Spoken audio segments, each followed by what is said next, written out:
ciidamo ku baxay dagaal beeleed ka soo cusbaanada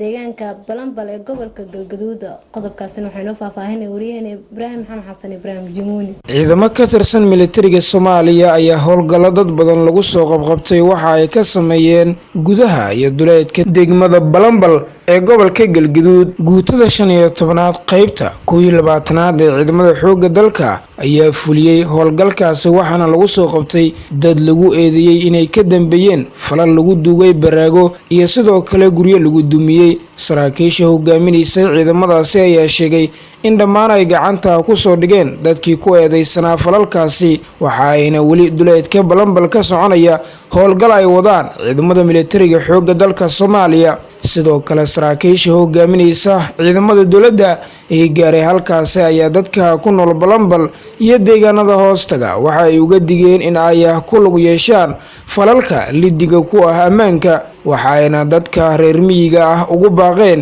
in ay nabad ku wada noolaadaan iyaga oo ku wargeliyay in sharciga la waafajin doono cidii carqaladayso nabadda maalmihii la soo dhaafay Balanbal iyo deegaanada hoostaga waxa ka soo yeeraya cabasho ay muujinayaan dadka ku nool halkaasi waxayna dadkaasi ka cabanayaan in ay soo cusboonaato colaad kol hore xal laga gaaray kadib markii meelaha qaar laga duugay dhowr baraagood waxaana ku baxay ciidamada dawladda Soomaaliya gaar ahaan kuwa xoogga dalka qaybta 22aad Ibraahim Maxamed Xasan Ibraahim Jimuuni Radio Wadani TV